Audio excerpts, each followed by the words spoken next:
What's going on, everybody? It's the It Just Works podcast. I'm here with my co-star, Alfred. My name is Cameron. I'm a director and creator of Clear Sky. Alfred?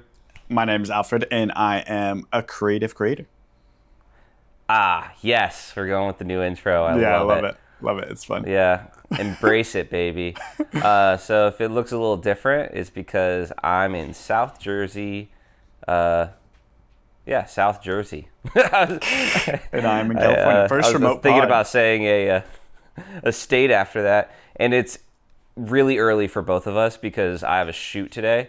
So if we're just like brain dead, that's probably why. But the grind doesn't stop. We get our podcasts in, and we freaking just do it. Isn't that right? Exactly. Testing it out. So this is new waters. Definitely. New possibilities. Hopefully not murky. So we got a couple cool subjects that we're talking about. We're going to talk about Miss Tilly Norwood and the plans for 40 new actors and actresses. That's insane, right?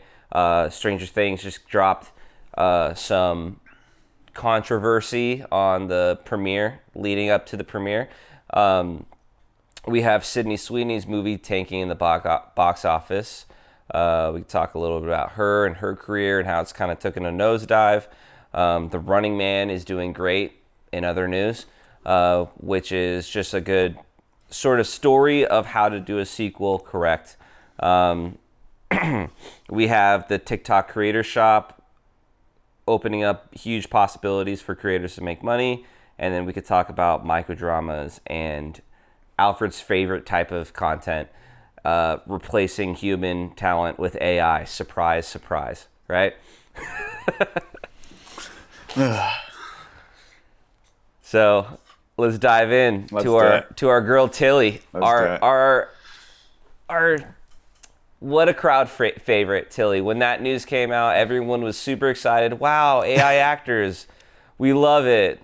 You're telling me that an AI can replace a completely human thing, one of the only true human art forms left that AI couldn't touch? You're telling me an AI could replace that? That's great. Industry was resounding with support of Tilly. So what do you think happened? They just decided, let's do 40 more. And I don't know if you could tell, but I'm being completely and utterly sarcastic. But what do you think about this, Alfred? I think at this point, whoever's making these AI actors or actresses, they're just like trolling, right? They gotta be. I guess like any kind of publicity is publicity. Like good, like bad publicity is still publicity, you know? So I think that definitely goes into it. And then two, I think you're right. I think it's definitely like the sentiment you said, like acting was something that AI couldn't touch and is like the largest form of media that we kind of created so far. So I think it's still going to be that no matter what. And at this point, I think everybody's realizing that and like kind of leaning towards one side or the other. It's very black or white. I don't think anybody's like in the middle. It's like, well, I can kind of see where, AI movies can be a thing, I think it's like you're all for it or you're not about it at all. And I think that's a lot of people right now. So it's very, like I said, cut and dry when it comes to like people's opinions. So that's why it makes sense that they would make crazy headlines like this, Yeah, and I guess you could say two things, right? First thing you could say is that they're trying to get ahead of it because it feels like AI's inevitability. That was a big word for this early in the morning. It feels like AI's inevitable, but I don't know about that because, word has it on the stock market and in the trades that this AI thing is becoming a bubble and it's going to pop. And when it does pop, there's going to be a lot less innovation from it because there's going to be a lot less money that's going to be, or a lot less need for AI in everyone's business because money is not going to be flowing to the companies once you introduce AI features in your product suite. So I still feel like, this is how I feel about the AI actresses because we talked about this already on the podcast, and I think I kind of played into like the idea of supporting it. I definitely don't. at like the lead level, maybe at the extra level, like for extras, like the jobs that were already going to be replaced with CGI, I could see, like, I think it's okay that AI kind of comes in and helps the animators do their job faster, right? But when it comes to talking roles or, whatever, it's like camera quality. If you look at AI, it feels so much like cameras. You have your budget camera and you're starting here. And then the little by little that you go up price wise, the steeper the incline in the beginning. So you have your budget camera, your $100, $200 camera, that's gonna look like toast, like toaster quality, right? But when you go up to 1,000, 2,000, 3,000, it's like, now you're like, oh wow, this is really good, but it's not an Ari. And the Ari is like 80K, right? But to get to Ari level, you're like here, you're like, you went from here to here, and then like the peak form, I feel like the peak form is probably like shooting on film, which is even more expensive than Ari because you have to get it all developed and you have to find like a good camera. If we were just assuming, when I'm talking about Ari, I'm talking about like their digital offering, right? That's kind of like the curve for AI, and I think everyone assumes AI is just a straight line, and as it gets better, it's going to get better at the same rate that it's getting good right now. But when it comes to just anything that's going to replace humanity or anything that is going to look like humanity, I think it's just not a straight line. It's a big initial jump, and then the more changes that are going to be happening, or the closer we can get to being a one-for-one replication of humanity, the more expensive it's going to get for not enough improvement. And I don't think businesses are going to be commercially incentivized to get to a one-to-one indistinguishable recognition of humanity for the amount of investment that it's going to take. It's like the self-driving car. That's actually probably the best example, the self-driving car, because all these businesses thought this was going to be the future. Oh, the self-driving car is going to take over. I remember I was interning in 2015 at a company that had me sign an NDA and everything because the Volkswagen was going to release a self-driving car in 2019. They're like 4 years away from fully self-driving. They're doing the commercial, and it's like you press a button and they freaking let go of the wheel and they lounge back, and it was like a whole commercial. And it's like, and then they just like get into this position, and then the screen on text be like, take a snooze while you're driving. Fully self-driving Volkswagen. And it's 2025, and the closest we got is Tesla's like, self-drive that, let's be honest, it's not something you could take a snooze in. Yeah, for real. Yeah, I agree. I think, like you said, and it kind of goes back to what we've already known for it to be. It's like, hey, AI isn't going to be a replacement. It's going to be a tool, and it's going to allow people to do things faster, a little bit more productive, and, theoretically take some jobs, at the surface level. But I think not necessarily, some people are okay with that. Some people aren't, but I think all it's going to do is going to give high level professionals different ways to not have to hire low level professionals, And I think that's going to be the next round. And that's just going to force, everybody to be a higher level professional, because you can't live a life if, AI can do your job, So theoretically, I think it might actually push the narrative of forcing people to actually be a little bit higher skilled profession in different areas, or a physical labor kind of profession. I think it's going to go either way. But I mean, even when we talk about film itself, I think there's so many different implications, like you were talking about, like the higher level end of AI. Like we were just in Vegas not too long ago, right? And we saw at the Sphere, they were showing Wizard of Oz. And I saw a video about how they created it. And the Sphere is like an almost 360 degree view of a movie, you know? So, but like this film is however many years old, and like they didn't have 360 cams, they didn't have all this stuff to be able to like generate all this stuff. So that's what they did. They actually just generated all this view, because in a movie you only have this view, but you need the rest of the frame, you know? So they created it with AI. And then on top of that, the film is so old, the cameras and the pixelation that you would need isn't high quality enough. So they actually used AI to like actually clean up the film and actually clean up the footage so that it's even crisper than it really was actually shot originally. So you're having to comp in entire characters, because in the original movie they're out of frame, but theoretically they're still in frame because I have a 360 degree view, you know?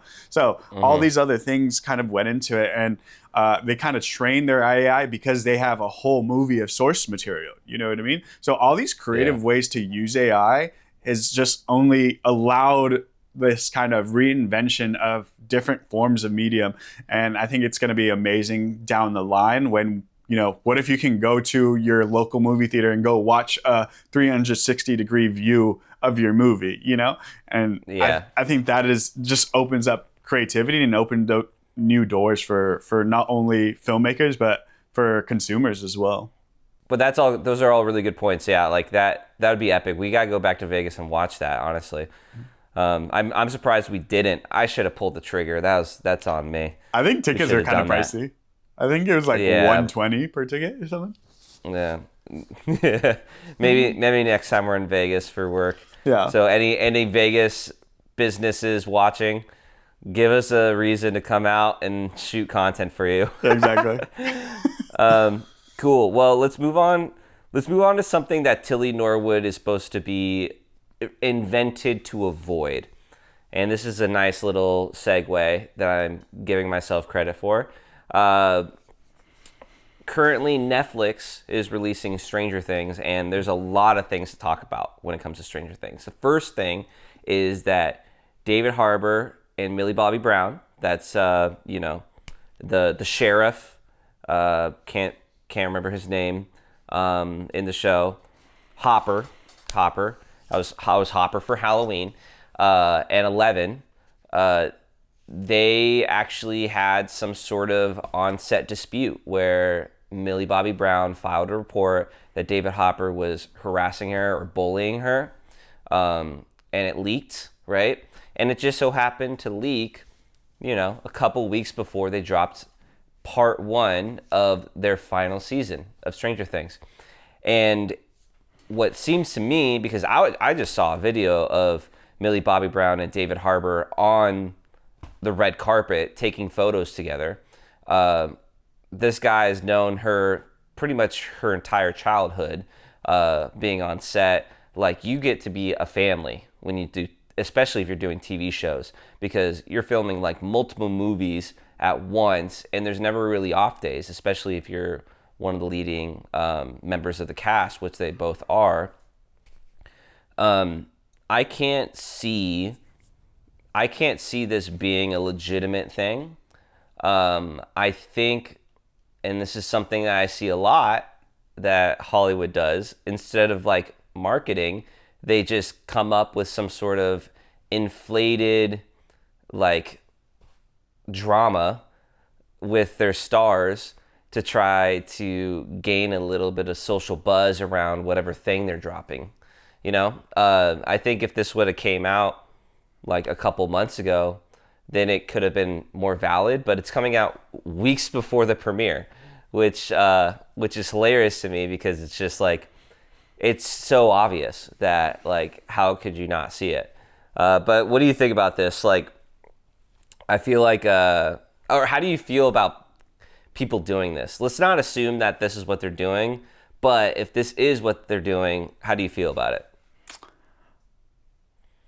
I mean, it it's like the thing that we all knew always happened and we never really said anything or didn't do anything about it. You know, like this seems like it's old Hollywood. It seems like that's what it's always been. So this is what we do. You know, drama and controversy has always kind of sold more tickets and sold more ratings, you know?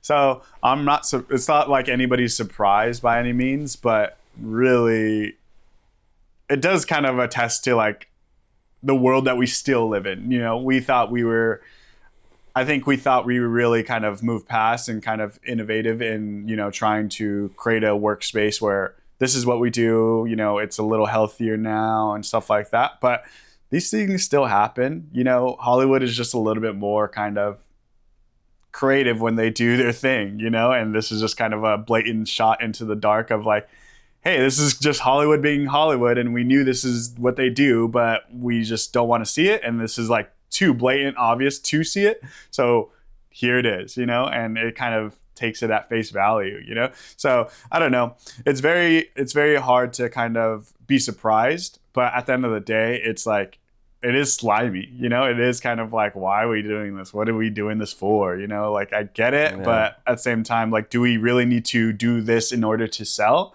Like, is there an issue with, you know, their season? Is there an issue with like something that's going to happen because it is the final season, you know? Are they scared people aren't going to like it? So they're like, okay, like we need to make sure this actually does well and people tune in because we need a slam dunk because this is the final season, you know? So it kind of seems like it's coming out so long after the previous season. Part of it was because of the strike. And they're supposed to be the same age. It's supposed to be like days after the last season. I don't want to spoil what happened last season, but it's supposed to be like immediately after. So these kids can't look younger. Like, I mean, you try your best, but they're probably going to look a little bit different, you know?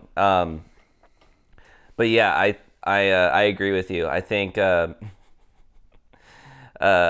think it is a little slimy, and who knows? I don't want to pin it on production for starting this rumor because everybody in production everybody that's a part of the team, the creative team, is saying it's just super overblown. But of course, that's what they would say to make the rumor even juicier and to get people even deeper into it. But I want to move on to just like kind of some of my favorite rumors lately of people doing this and it being just kind of full of it. We got to start with the OGs. You can't look past the OGs, and that's Olivia Wilde's movie with Harry Styles. Do you remember that one? Oh yes. That whole controversy with her breaking up with her husband, who is oh man.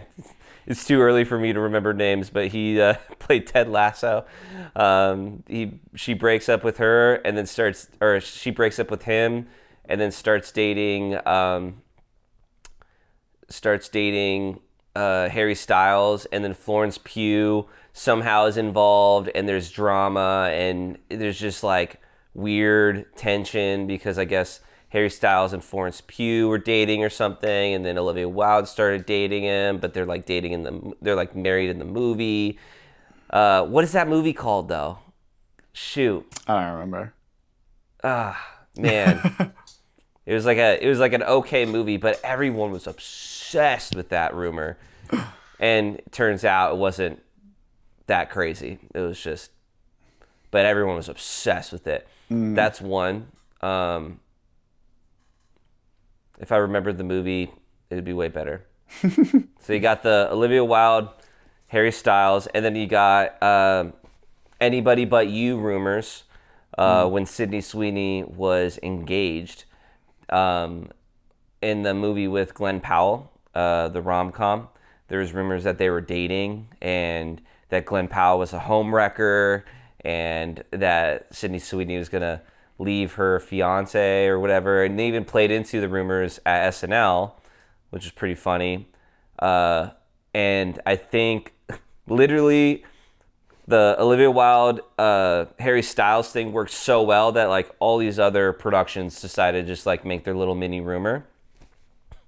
But the one that I think is actually real is the Blake Lively and Justin Baldoni one, which is Blake Lively accusing Justin Baldoni for sexual assault on the set of the Colleen Hoover film. Can't remember what it's called either. Look how good I am at knowing my films. Do you remember that one? Yeah, I've seen it. What is it called? It's All the Things That I've Left You or something. I don't know. It's based off that book that all the girls like. I don't. It's Colleen Hoover movie. You know what I'm talking about. Yeah, it's gonna be. I mean, we can't remember anything. That's I know crazy. it's too early. Please bear with us. Oh my gosh, that movie came out so long ago. It ends with us. It ends with us. It ends Thank with us. you. Yes. That movie came out so long ago, and they're still in a lawsuit, and it's for like millions of dollars. And Insane. It's crazy because it's like public opinion is swinging so hard back and forth. Like, you know, everyone's on Blake Lively's side, and then now everyone's on Justin Baldoni's side, and then recently everyone went back to Blake Lively's side because the facts aren't adding up on Justin Baldoni's side. But it's like she's got receipts, she's subpoenaing like every famous person ever to be showing up to court. Like Taylor Swift is going to be taking the stand and giving a testimony about this, which is insane to me that the biggest pop star on the planet is going to be involved in a court case. It's unbelievable. If you look into it, if you go down the rabbit hole, and I haven't, but have family members who have, and the things they tell me are insane. And that's not why I brought it up. I just I just think it's the only one that's like actually real. But all the other ones, I think they're bogus. Oh, real quick, what do you think about Stranger Things releasing their season in 3 parts? Like first, so my sister and my brothers are both, they're all into Stranger Things right now. They love it and blah, blah, blah, blah. And they're like, and they told me this season, they're like, yeah, this last season, they're going to be like literal movies. I was like, what do you mean? And they said, yeah, they're going to be like an hour and a half to 2 hour long each episode. I was like, why? Like, what are we doing? What do you mean it's going to be 2 hours long?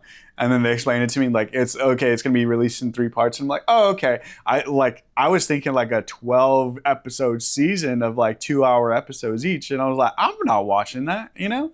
So it's just 3 episodes, but they're going to be movies pretty much? Yeah, the 3 episodes are 3 parts. They're just splitting it up into, I think it's the end of November, early December, and then New Year's Eve is the last one. So yeah, it's separated by a few weeks. Oh, so 3 single episodes. That's it. That's all we get. Yeah, I wouldn't say episodes. They're just like 3 parts, right, for the whole season. That's why I think it leans more towards a movie rather than, you know, a TV show at that point. You know what I mean? Yeah. So I think it's interesting. I think it's a big swing, and I think again it adds to the whole idea of they really need a slam dunk, because if they're sending this out in theaters and stuff like that, I think they're sending, I could be wrong, but I think they're sending the last episode or the last part in theaters. You can go watch it in theaters. So it's like, okay, they're putting a significantly more, like, larger amount of money into being able to get into theaters and stuff like that they haven't touched at all before. So it's just like extra revenue on top of that. So it just seems like it's a cool concept because it's like, okay, now we're transcending our at-home TV screen to get you to go buy into a movie theater, which is like a cool jump because usually it goes the other way around, you know? So I think it's interesting. Yeah, everything that Netflix did to shake up the industry, they're just doing the opposite now. They're just doing what everyone used to do, because you're finding out that it doesn't make you as much money as the traditional way. Yeah, crazy how we're in 2025, approaching 2026, and Netflix is releasing episodic calendar release dates for their TV shows. Go figure. Instead of just releasing the whole season at once, they're doing each episode one at a time. What a concept for Netflix. Wow. Oh my gosh. Crazy. No, that's cool. Would you go watch Stranger Things in theaters? I think I would, just to like experience it, probably. Again, I don't watch Stranger Things. I haven't watched it. My brothers say I wouldn't like the beginning of it because of how like cheesy and corny it is, I guess. Because it's like based in the 80s, right? So they don't know if I would like it up front, but they said I would like it like if you actually got into it and stuff. And I'm just like, okay, but I don't know how many seasons there are. I think there's like 6 or so. Oh my gosh, bro. You're so far behind. You have to start watching it now. Literally. And I'm just like, I'm good. I think I'm all right. I think you'd like it. I think you'd like it. I feel like, man, it's a lot to watch to catch up. Yeah. But it's not like trying to catch up on Game of Thrones, you know. It's a little easier episodes. than that. Yeah, they're not super heavy, like painful episodes, but they're definitely. I think you definitely should give season 1 a chance, because season 1 is really a masterpiece, in my opinion, of a TV show, and then all the other seasons are great too. But season 1, like, it's just, they did something that nobody was doing at the time, which was like really, really bringing back sort of like I think they were the pioneers of just like making period piece media like cool again, I guess. Now everything's a period piece, it feels like, or even if it's not a period piece, it feels like it should be a period piece. It's just set in modern times. Yeah, but they did a good job with season 1, and then all the other seasons are very enjoyable. You should watch the first episode, and then let me know what you think next episode, next podcast. Will do. Okay, in other news, you know what's not performing well at the box office? What? Is the new Sydney Sweeney movie. It's called Christy.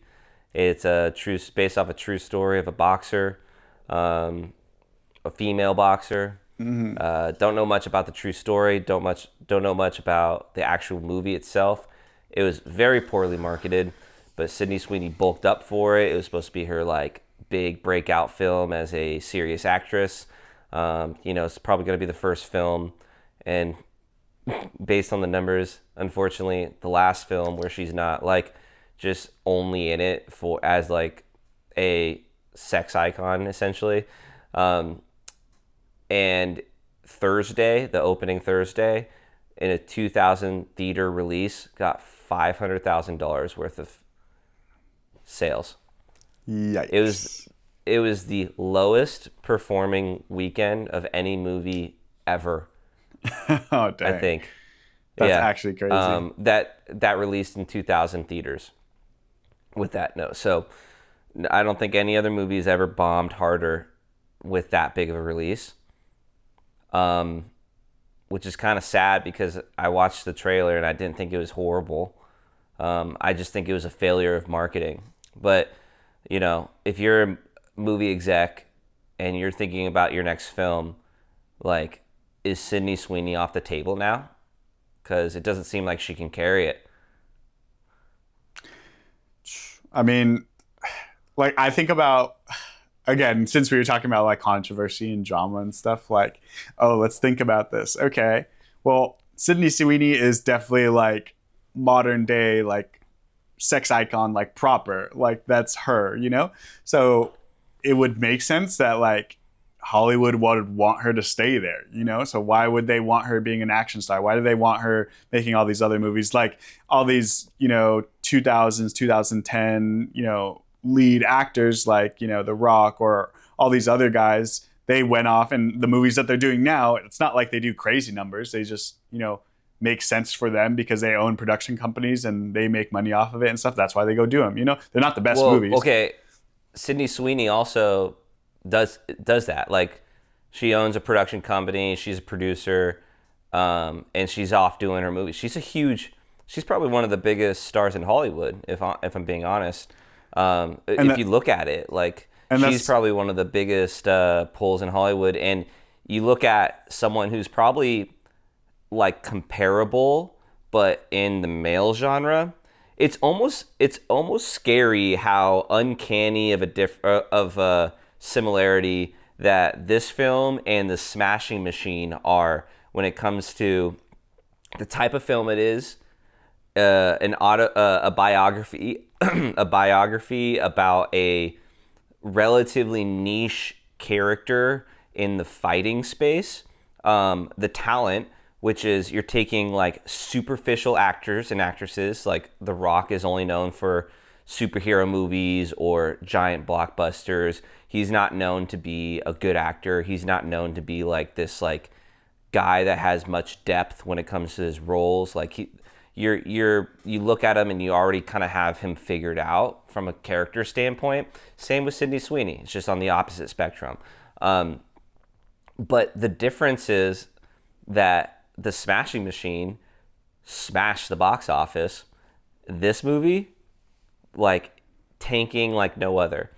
But if you look at both trailers, like, I think the only difference, in my opinion, is that Benny Safdie, I think, is more talented director, because, like, it just looks more compelling, the Smashing Machine. But it's not that much more compelling. Like, they just did way better marketing the movie.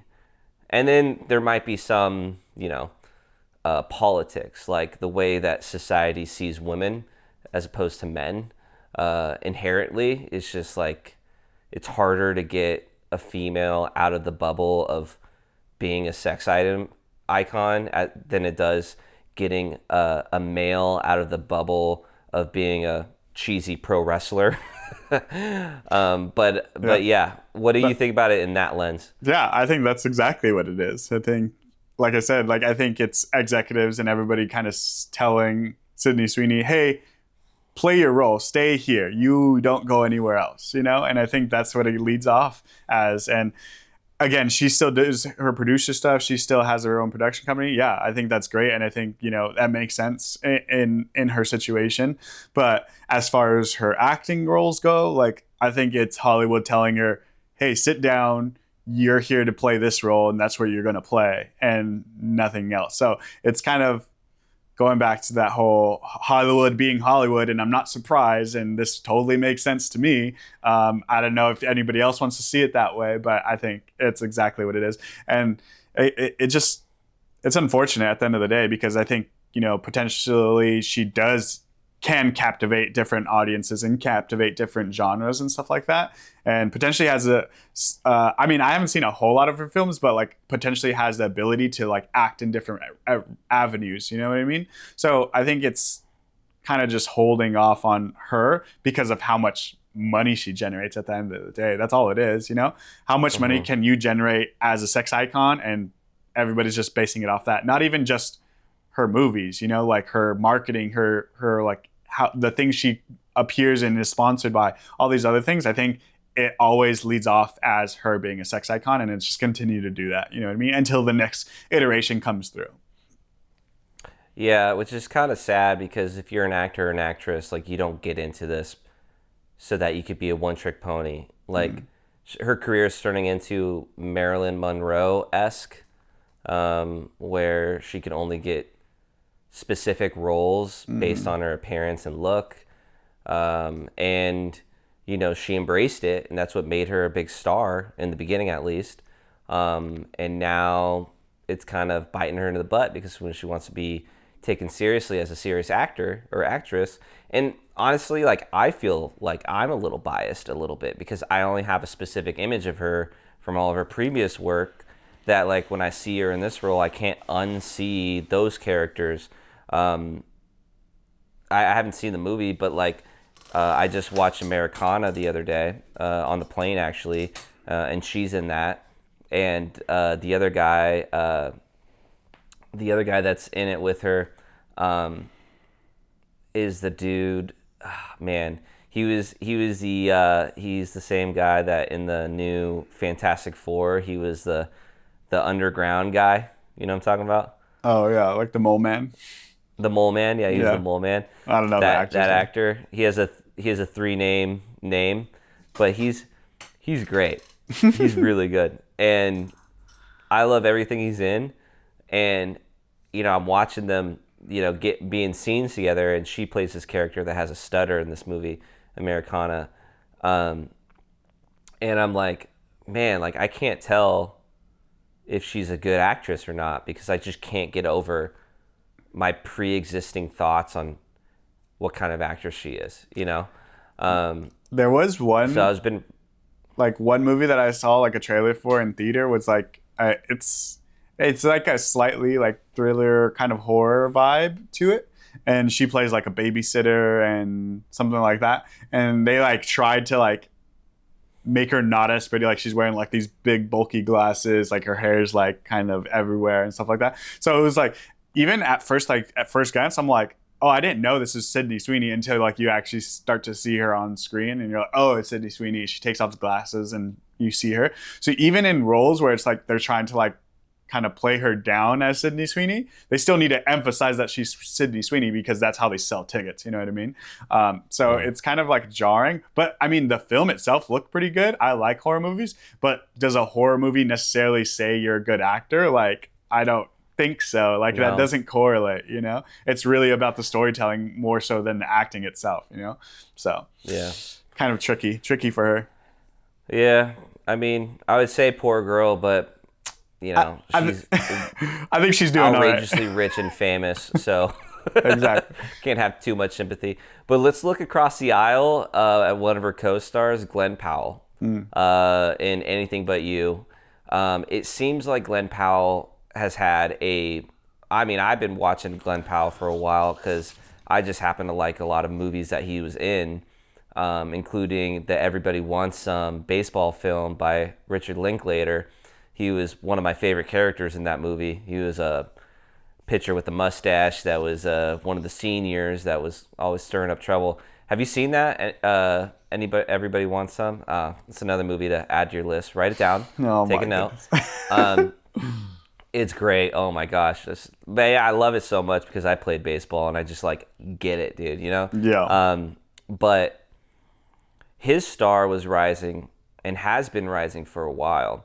And I think when he got the Anyone But You role, that kind of made him into sort of like leading man material.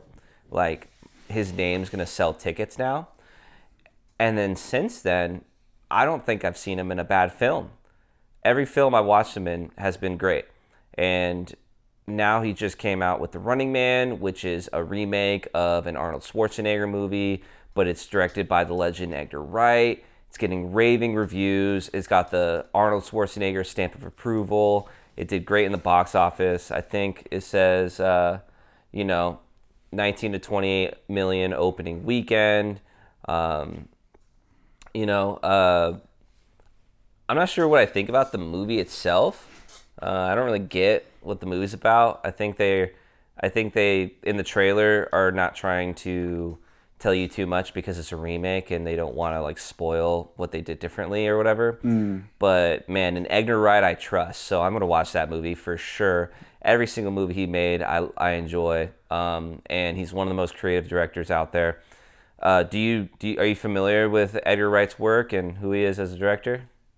Not directly, no. Like Baby Driver. Oh, yes. Scott Pilgrim versus the World. He came out with a couple of recent ones that I think I haven't seen, but Hot Fuzz. Pretty much like all those movies with those two characters in it, like in Hot Fuzz. There's like The End of the World, or the End of the World bar movie. Shaun of the Dead. So like comedic kind of serious tones, like he's forth. Very much like I think he started as a commercial director, but he's just way too creative and fun to be a commercial director, and he just took all that creative and he pretty much like just tested all of his ideas in commercial world and then just took all that into the film world and made some of the most iconic films that, he's going to be remembered for an all-time filmmaker. The problem is he's not serious enough to ever win any sort of Academy Award or anything. So I'm not sure if he has or not. I don't want to disrespect him, but he just like his films are just fun, and that's why they're so great. And I'm sure this one's probably the same. But yeah, Glenn Powell is the star, and I guess he crushes it. So, I mean, where do you go from here? Like, do you just ride it till the light burns out? Because that's what Pedro Pascal is doing. Mm-hmm. He's just taking every freaking job that hits his table, and he's doing a great job at it. I don't think I've seen Pedro in a bad movie yet. Or do you what do you do? Do you just pump the brakes a little bit? Do you try to do, Academy Award bait type movie? What's your next step for Glenn Powell? I think he decides of like what he wants to do next. Is it directing? Is it writing? Is it, producing? Like, what do you want to do? Because he has success, like very well successful actor. And it's like, okay, from there, we always see like, there's always a pivot. It's never like, I'm just going to keep doing this and see what happens. There's always another move. So I think he's in that kind of phase of like, okay, well, what's next? What do we see? Where else are we going to go just to either feel fulfilled or make more money or whatever it is? What is he always wanted to do? I don't think it's ever like, hey, I'm just done. I'm just retired. I'm not doing anything anymore. So, well, no, it's not that. But like sometimes actors will like just like take a break to kind of like, there's a fatigue. Yeah. When you start seeing people and everything, you're just like, okay, I'm kind of getting sick of this guy, Yeah. I think there's so many forms of medium now that I think, going to a different form, maybe like, I don't know, some Broadway. Yeah, something different, so that there's a difference in, audience at the very least, so that again, he could still do his thing and show where he excels, and but at the same time still be relevant, because I think relevancy is like a huge thing, especially for actors. So it's like, okay, you haven't seen this, you keep seeing this actor, and yeah, I think you're right there. I think there is some sort of fatigue, but if he's good at his job and he knows how to act and can play roles well and picks the right roles, then I think everybody loves him. And I think Pedro Pascal's done that, where he's picked roles that he specifically would excel at, So I think it's very. I don't even know if that's true though, bro. Do you think he picked the Fantastic Four, Mr. Fantastic role and thought, oh yeah, I'm gonna crush this guy? Like I don't think he would be like, I'm gonna crush this, but I think it's like for what the Fantastic Four was, I think he played a great role in like changing it, of not being the norm. And I think that's why it worked, because it's just like, oh, we haven't seen this version of Reed Richards in a Fantastic Four movie. It's a little New York, it's a little, 50s kind of retro, and he has a little bit of an accent twang to his voice, So I think he played that well, and I think that's why it worked. Not necessarily because I'm going to kill it because I'm an amazing actor. I think he played the different and like unique perspective of it very well. But you see other films like, we were just talking about this with my sister, like The Materialist was great. I loved him in The Materialist, and like all those little. That's on my list. It's so good. I think you would love it. All these little roles that he kind of picked up, I think either in a serious tone or a not serious tone, like I think he played very well. And I think, again, it's his ability as an actor, not necessarily like the script itself, like another, like the Nick Cage movie, the parody of Nick Cage, he was in it. Yeah. Hilarious. I love that movie. I was like, I didn't expect myself to love a Nicolas Cage kind of weird biopic kind of thing, Yeah, but that was before Pedro Pascal mania. True. Like he was still relatively unknown. I didn't know. I mean, I only knew who he was because I'm a huge fan of Game of Thrones, and he played probably one of my favorite characters in Game of Thrones, so I recognized him, but I didn't know, I wasn't talking about him like I was talking about him now. I mean, bro, this guy's in every major franchise. I think this is what the Pedro Pascal method is. Now we're talking about him. He says, I've been doing this Hollywood thing for 40 plus years. I'm going to milk the crap out of it right now. Give me everything. I'm ready. And he's a great actor, so he could get away with it. And he's also just really charismatic on screen. So it's like, he's like, give me everything you got. And then I think studios, he's the perfect type of actor where he's he represents a minority, which is awesome, which is what studios are looking for. And then he also represents just like a new take on a classic character, which is awesome, which is what studios are looking for, but without having to run the risk of people not liking it, because everyone loves him. Like everything he does is just like a knockout performance, So it's like, what if we made Reed Richards Pedro Pascal? And everyone's like, oh, yeah, that's a great idea. Let's do it. Let's try to land him. Call his agent. He's in Fantastic Four. He's in freaking, he's the Mandalorian. He's the Last of Us lead. He's in like every single major IP movie coming out known to man. I'm surprised he's not in the DC universe. He probably will be eventually. He's in every comic book universe. And then he's taken these like side quests with the Materialist, just working with good directors. She was isn't she the Materialist is the same director as Past Lives? Yeah. Yeah. One of my favorite couples in Hollywood right there is that girl and Justin Horwitz, who's just banger screenwriter. He wrote The Challengers, which is one of my favorite films of the year it came out in, 2023 probably, 2024. So anyway, both their films I think got Hollywood nominations in the same year, which is kind of dope. Yeah, I think it's just a case of somebody being really good at what they do and getting awarded for it. You know what I mean? Good for him, dude. I hope he could carry it on for as long as humanly possible. Both him and Glenn. I just don't think Glenn Powell has a Pedro Pascal dog in him. I think if he gets in too many things, we're gonna get sick of him real fast. I think he's like too like stereotypical like perfect guy, Like I don't think Pedro Pascal is like the kind of, for like lack of a better term, but like the jock and kind of picture perfect, he's a little grungy, true. He's a little rigid, he's like beard, it's like okay, but he can still like dress up and like look really nice and like do the Playboy thing, He could play up to be like burly and athletic, and he could also play down to be like, I've never lifted a weight in my entire life. He fits in this perfect world that I don't even think he realizes of, like, he could play any role. Every single role that could possibly be on the table, he could fit in, except for, I guess, someone in their 20s, Yeah. But even then, I'm sure he could with a little bit of a de-aging face effect. Yeah, that's crazy. I don't know. Big Pedro Pascal fan. Same. Let's move on. Let's get out of movies. Let's talk about the creator economy.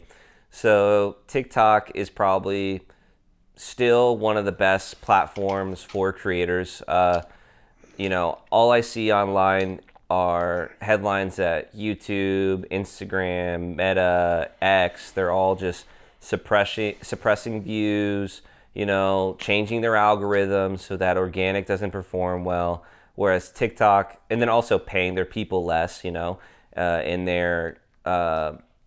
in their creator funds or in their, affiliate programming. TikTok's doing the opposite.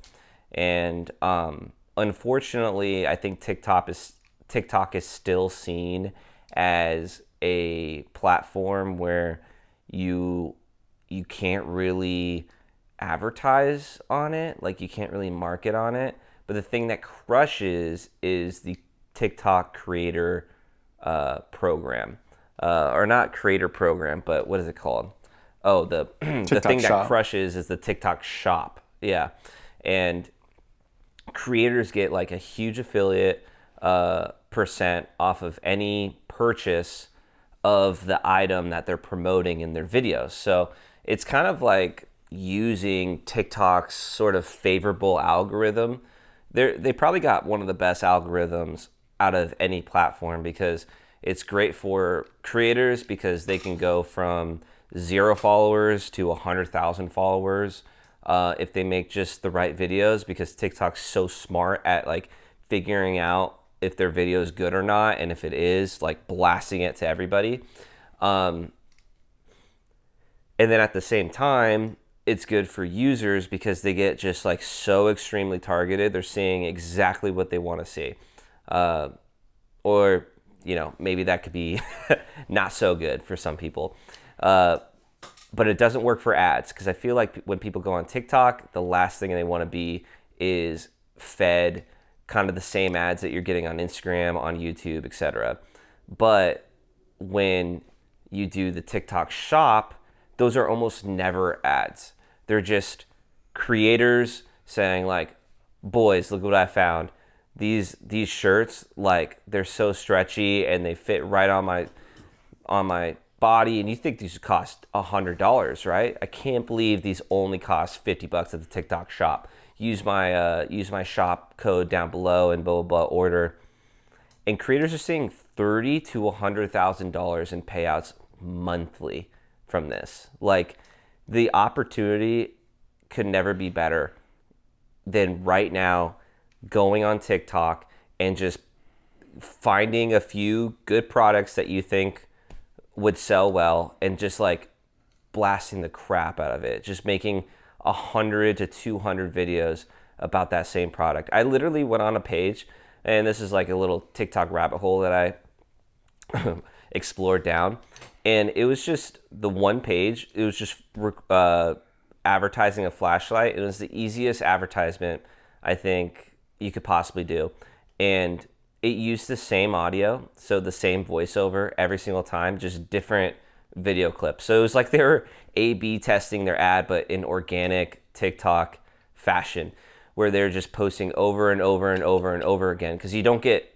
abused, you don't get penalized for posting multiple times, the same day, like within short, you could just spam the crap out of TikTok if you want to.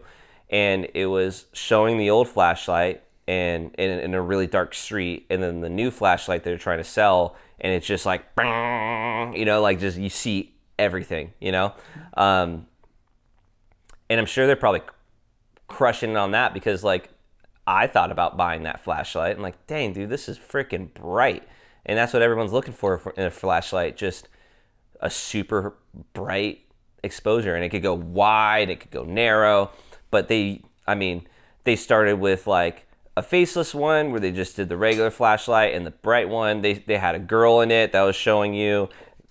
They had multiple shots. They had like a different intro hook with like motion, and some of them flopped and some of them did really well. But yeah, dude, like TikTok is really going for it when it comes to the TikTok Shop. And if you're a creator, this might be your sign to start posting on TikTok more and take advantage of this, because who knows how long it'll last. Yeah. Is TikTok still like a Chinese company technically? Like, dude, I have no idea, bro. Like, I think we just stopped talking about that, but I think it is too, and I think that's the reason why like it kind of has no real stake in like the U.S. economy. So it's just like, okay, like it doesn't matter to us, like it's not affecting us, directly affecting our economy, so let's just do whatever. So I think, again, these giant payouts to like these TikTok Shop creators are like, one, I think is kind of inflated. Like, I don't think, average like normal guys making 30K off a TikTok Shop, you know what I mean? Month. Yeah, but I guess the number that you should be really concerned with is a 90% commission. They went from 70 to 90. So like, I don't know like exactly how much of the 90% commission in a sale, but I know that like when you sell a product, you get a commission, and I think that commission number is split 90% to you, 10% to TikTok. Mm-hmm. So it's like you're getting pretty much the whole commission. Yeah. Like if you get 3,000 people to buy the product from your video, and your commission numbers are like, you're selling a $20 product and your commission number is like $5, that's like 10 G's from one video. Mm-hmm. Did I do the math there? 2,000, $5, 10 G's, yeah. from one video, dude. That's insane. Yeah, I could see that. But I also don't know if like high ticket items are really selling on TikTok Shop, you know what I mean? Like, But I guess that's what I'm trying to say. Is it doesn't have yeah. to be a high ticket item. It's just a low ticket, but at volume. I think personally that this is just a Chinese company trying to shell their Chinese crap to Americans, and they could produce it and ship it for so cheap because it doesn't have to go through a third party platform. It's going just straight through their TikTok platform, and so that way they could pay out like these huge commission stuff because they just like can afford the margin. But I mean, sorry, I kind of cut you off there. What were you saying? No, like I still don't believe it. I don't know. Like part of me is just like, I don't think like I said, like if it was that easy, I don't think a lot of people are making that much money off of TikTok. You know what I mean? Like I think they are getting paid, like creators are getting paid, and I think they get paid well off of TikTok comparative to, Facebook and Instagram. Yeah, 100%. I heard Instagram's like notoriously horrible about like paying the creators, and I think TikTok does a really good job at that. But I don't know if I believe necessarily that, again, all these normal people are just making a bunch of money just because TikTok has good algorithms and it's kind of boosting their views. Because at the end of the day, even on like organic strategy, when we're talking about TikTok, like if you look at somebody's TikTok and you see 100,000 views, I don't equate that to the same volume or the same weight of like 100,000 views on Instagram or 100,000 views on YouTube, like those mean way more to me rather than 100,000 views on TikTok, because TikTok is what it is, you know what I mean? So that's why I don't think it's a whole lot, like that's why I don't believe how much money is coming out of it that they're saying, because of that, you know what I mean? Like the weight that comes out of it versus Instagram versus YouTube, where theoretically has more substance or theoretically has longer videos, you know what I mean? And then in that sense, it's not about views though. That's the thing. It's not about views, it's about shopping. So if the 100,000 people viewing that video, if only 1% of them decides they want to buy the product, that's 1,000 people buying the product. Yeah. That's all you got. You just need a 1% conversion rate on your 100,000 view video. Now, here's where I'll disagree with you, because normally I'd be on your team and I'd be like, I don't know, this just seems like a headline. It doesn't seem that crazy. Do you remember the Snapchat, the Snapchat program back in the day that they were running when they were trying to launch their vertical video feed? Dude, okay. So this might have been before you even started thinking about making videos. This was right when I started my company. And I've never told anyone this publicly. I've only told a few people privately, but on this podcast, you're getting a sneak peek, first look exclusive. So Snapchat ran this program, and what they did was for the top X amount of performing videos in the day, they gave a split, depending on how well your video performed that day, of like $1 million. They were giving an insane amount of money to people, like as a reward of posting the best video on Snapchat. And I read the headline and I was like, okay, yeah, what's the catch, right? Someone got $500K from one silly video that they made in their car, and it like completely changed that girl's life. And I was like, okay, sure, like sounds too good to be true, and then I thought to myself, but I don't want to be saying that and not doing it. So I was like, I'm gonna just start reposting some of the videos that I've made, because currently at the time I was making videos and they were going viral on Instagram, on TikTok, so like I knew they were good, and I was just like, if I could just like take a video I already made, or take a slew of videos I already made and just put them up on Snapchat, there's no effort, they're already made, they're already like popular, like I already know that they were popular, and like a few of them got like a couple hundred views, and then one got like 10, 20, 30, 40,000 views. And I'm like, oh sick, maybe that one's gonna qualify, like let's see if I get money, and I'm expecting like $20, $100 or whatever, because I'm like, that's not a lot of views, but like I don't know, let's see. $20,000 from one video on Spotlight. I got 20 grand. That's actually insane. I couldn't believe it, dude.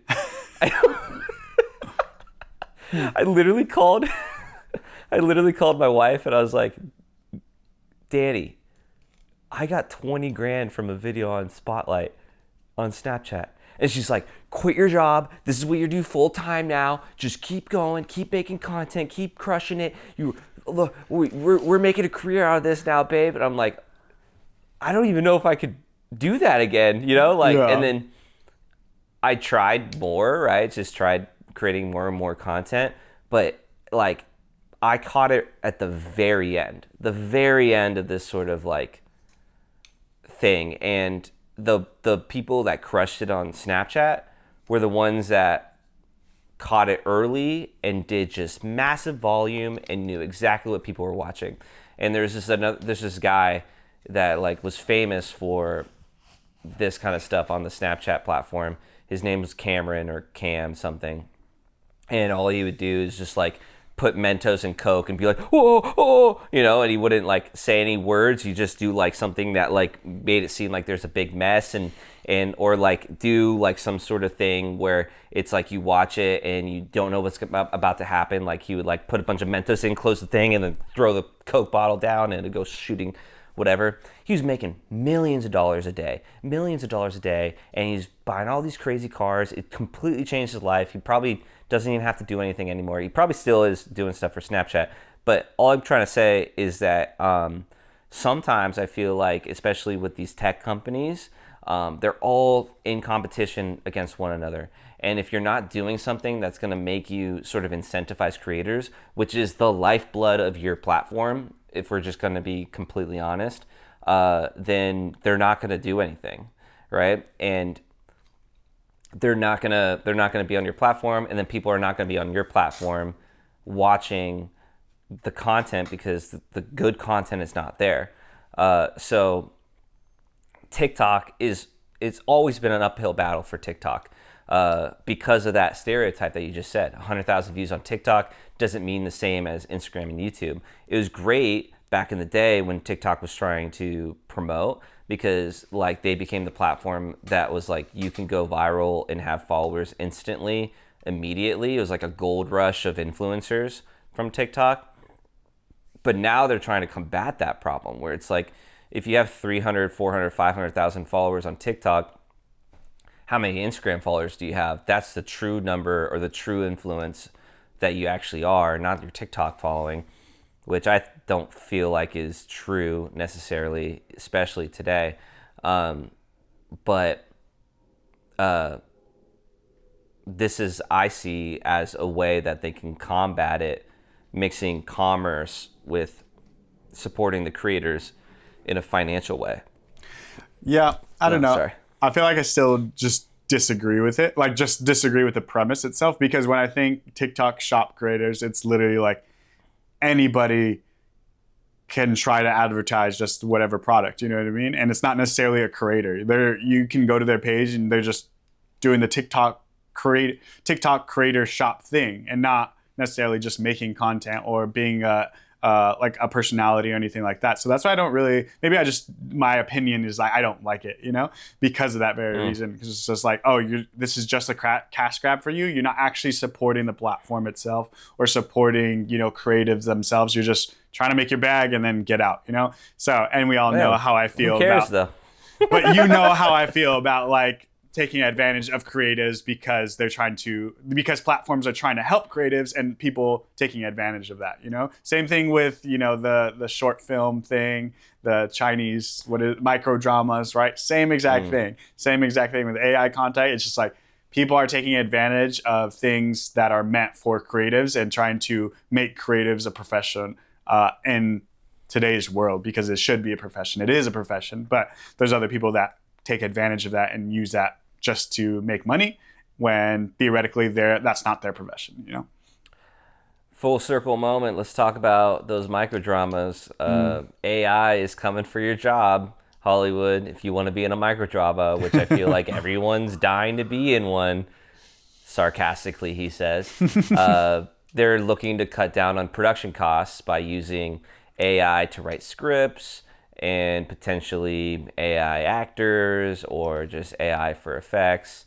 AI for editing, I'm sure, I see script writing and editing being the two use cases in a microdrama for AI currently.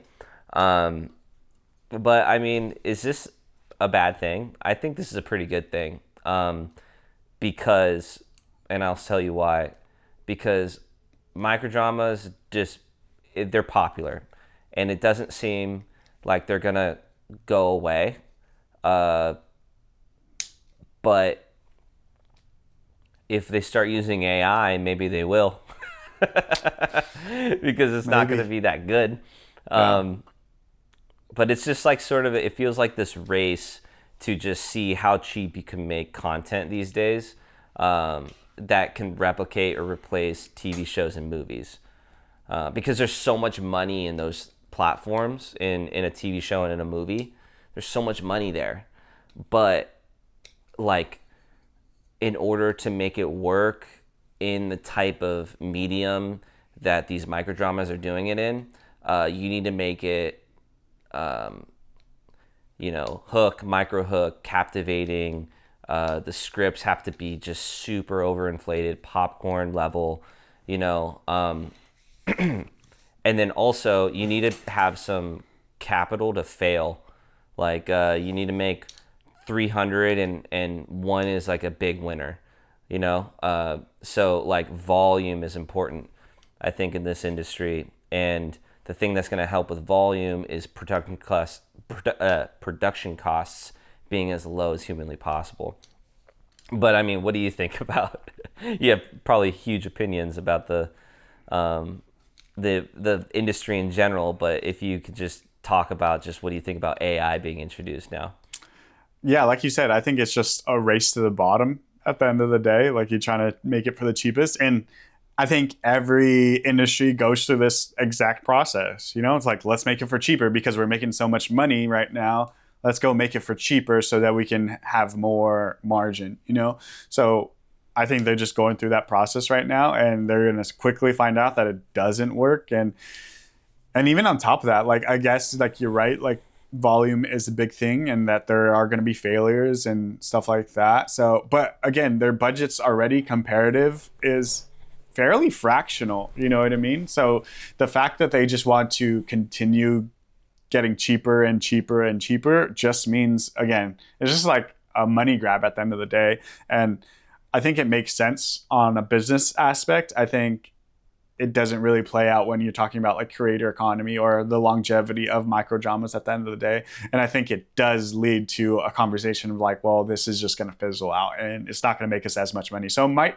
in my opinion, shoot themselves in the foot if they actually continue trying to go for AI, because again, like, what you guys do is relevancy and what you guys do is volume. So if you pump all this volume, it becomes less novel, and you're less relevant when it becomes less novel, and then you don't make as much money. So you're kind of going backwards and kind of put yourself back versus trying to make more money on top of that.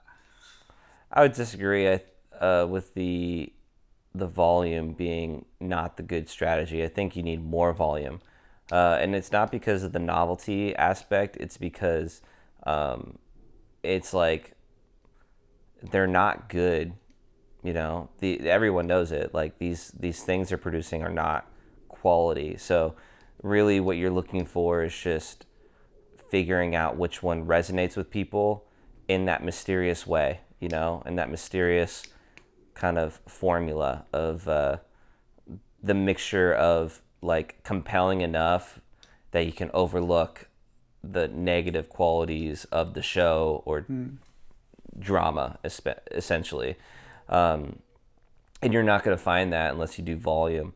You can't put all your eggs in a really bad basket. You have to put like fractions of your eggs into many different baskets and figure out which one's going to actually be the best tasting egg in the best tasting basket. But on that note, with the AI conversation, would you take a job as a prompt director? Like for AI? Yeah. No. No. No, not at all. One, I don't think I'm good at it, and then two, I just don't like.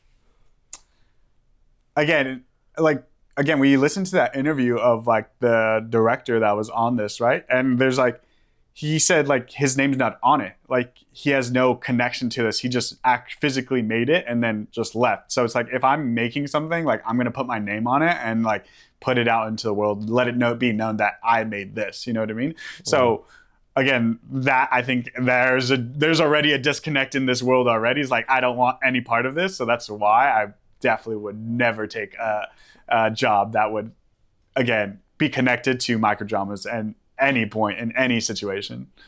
Let's take a step back from microdramas and just think about this idea of being a prompt director. Instead of a director, you're a prompt director. Mm-hmm. Is this a skill that you would ever build if needed? Let's just say like you're not getting any work as a creative on set or anything like that. It's between becoming a prompt director or just going back to the working world, full-time job, and in your off days you're creative, right? That's what most creatives in the Hollywood or narrative space do. They have an insurance company job, they have a real estate job, they have something that's flexible, a waiter, waitress job, that's the most common one. But typically you want a job that requires less physical work so that you can have more emotional or creative bandwidth when your job's finished to kind of get into the weeds. But then also a job that you can get covered or you can create your own schedule for.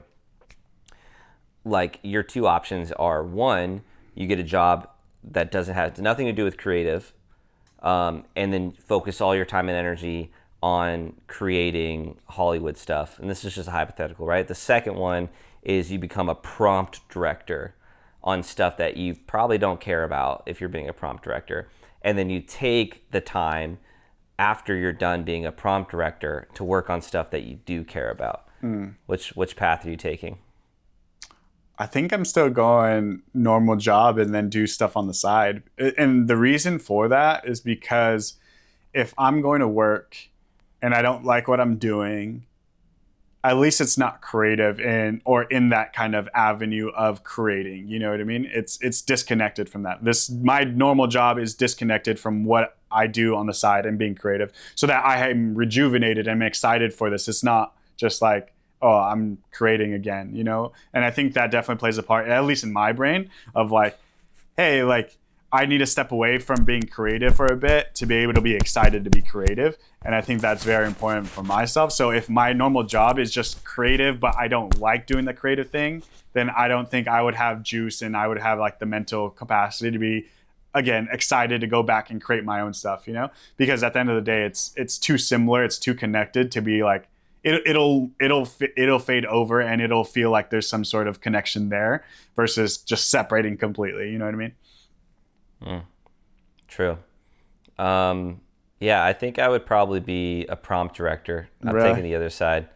Yeah, just because I feel like it doesn't require a lot of, I mean, maybe a little bit of creativity, but it feels more like programming than it does feel like actual creative directing. So that's probably why I would take that, but I don't know, to each their own. Yeah. I think your path probably makes a little more sense when it comes to like actually doing good creative work. But yeah, I don't know. I'm trying to create that path, but from a entrepreneurial side in the industry. So it's creating Clear Sky, the business, as a CEO, project manager, client relations manager, and then taking my external time and becoming more creative in a narrative space, in the film space, so I don't have to extend too much creative juice on the business. Really just high level oversight, maybe a little creative strategy here and there, creative directing work on set, obviously. But yeah, anyways, I think we need to wrap up because I have to make it to set pretty soon here. Yeah. But yeah, great show. Thanks for getting up with me. Awesome. Yeah. This worked out. This isn't too bad. We'll see how this goes. in the post-production process. I mean, we could do this more often now. I thought we were toast this week. I was like, there's no way we're doing the podcast. I'm out today, you're out tomorrow. I'm like, and then we're 2 days behind. It's like, what are we gonna do? Exactly. But this worked out great. So thanks for hopping on, and we'll see you guys next week. Peace.